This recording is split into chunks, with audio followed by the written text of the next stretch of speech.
We end today's show looking at how the world's increasing reliance on cobalt for mobile phones, electric cars, has had a devastating impact on the Congo.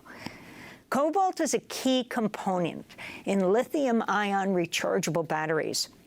Nearly 3/4 of the world's supply is mined in the Congo under horrific conditions. Siddharth Kara documents the human rights and environmental catastrophe in the Congo in his new book, Cobalt Red: How the Blood of the Congo Powers Our Lives. In it, he writes, quote, "There are many episodes in the history of the Congo that are bloodier than what's happening in the mining sector today, but none of these episodes ever involve so much suffering for so much profit, linked so indispensably to the lives of billions of people around the world." That's Siddharth Kara, writing in Cobalt Red: How the Blood of the Congo Powers Our Lives. His previous book, Sex Trafficking: Inside the Business of Modern Slavery, won the 2010 Frederick Douglass Book Prize, awarded for the best book written in English on slavery or abolition. Siddharth Kara, welcome to Democracy Now! It's great to have you with us from London. This book is absolutely devastating, but of course it's describing that reality on the ground in Congo. Tell us the story of how you came to focus on this and how cobalt links the devastation of the Congo to the West. Well, thank you so much for inviting me to speak with you about this crucial and very urgent matter. I had been doing research on various forms of slavery and child labor around the world for many, many years, starting in the year 2000. And around 2016, I heard from some colleagues in the field about very appalling conditions in the mining of cobalt in the DR Congo. And I had no idea what cobalt was. I thought it was a color. I didn't know that it was in rechargeable batteries. So it took me a little time to organize my first trip, establish ground relationships. I got into the Congo the first time in 2018, and what I saw was just so horrific, so extreme and severe. And the fact that it was at the bottom of supply chains that reach out like a kraken across the global economy and touch the lives of everyone listening to us right now, cannot function for 24 hours without cobalt. And as you noted in your remarks, roughly 3/4 of the world's supply comes from the Congo, and it's mined in conditions. You read the sentence that links to Leopold. It's mined in conditions that are like the colonial times, where the people of Africa are reduced to brute labor.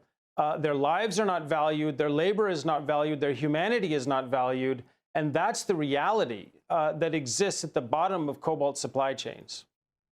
Yeah, so let's spend a moment and just understand what's happening on the ground in that part of the Congo. And this is the southeastern part from the towns between Lubumbashi and Kolwezi.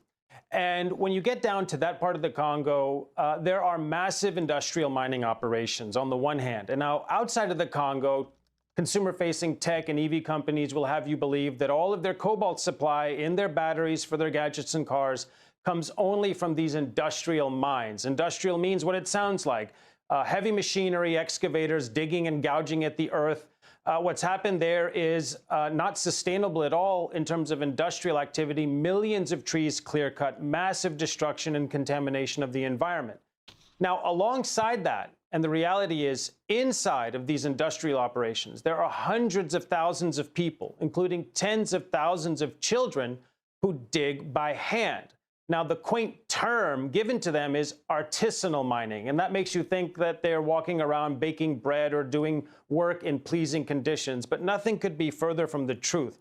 Artisanal mining means these tens of thousands of children, hundreds of thousands of people, scrounging at the ground with pickaxes, shovels, stretches of rebar, or their bare hands to pull cobalt out of the ground and feed it up the chain. Many of these people are digging inside industrial mines, and outside of the Congo, tech and EV companies will have you believe that that does not happen, but the truth on the ground is very different. They also dig all around the countryside because cobalt is everywhere. There are more reserves of cobalt in that part of the Congo than the rest of the planet combined.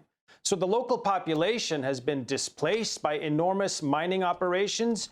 You made note that some of these are as big as cities. Well, these mining concessions means the territory a foreign mining company is allowed to exploit.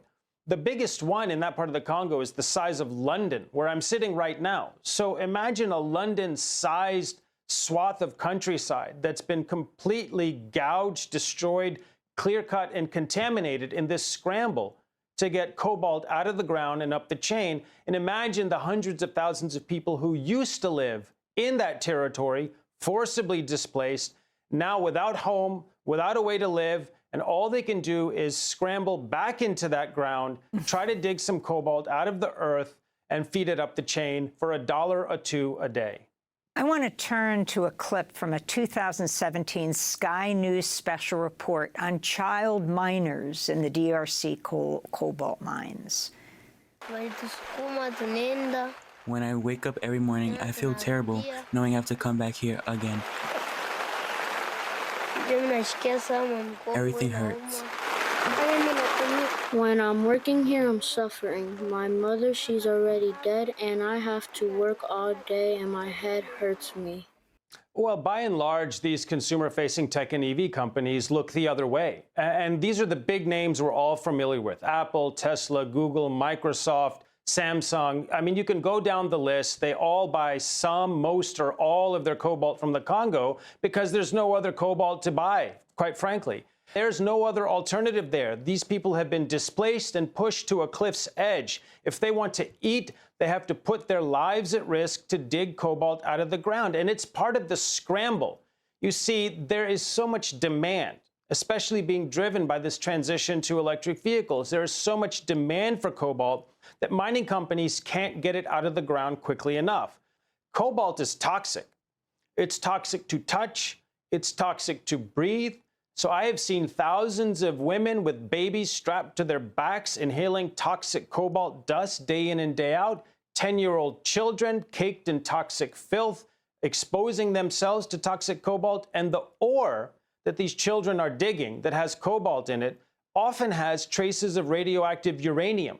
So the public health catastrophe, on top of the human rights violence, on top of the environmental destruction, is unlike anything we've ever seen in the modern context. And the fact that it is linked to companies worth trillions and that our lives depend on this enormous violence has to be dealt with. And Siddharth, you point out, I'll just read out a short quote of yours because you mentioned what these miners are paid. So you write, the most fortunate tunnel diggers in Kasulo earn around $3,000 per year, the most fortunate.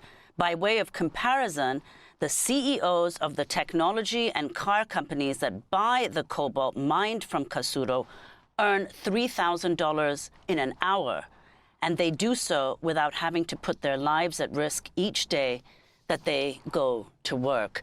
And at the best, on the best day, tunnel digging males and teenage boys might earn $5 or $6 or $7, but putting their lives at risk for a potentially horrid demise each and every day. China, it dominates and controls mining production on the ground. And what I've seen with my own eyes and what any Congolese person living in the Katanga region will tell you is they pay no heed to the human rights of the Congolese people, and they pay no heed to the environmental protection.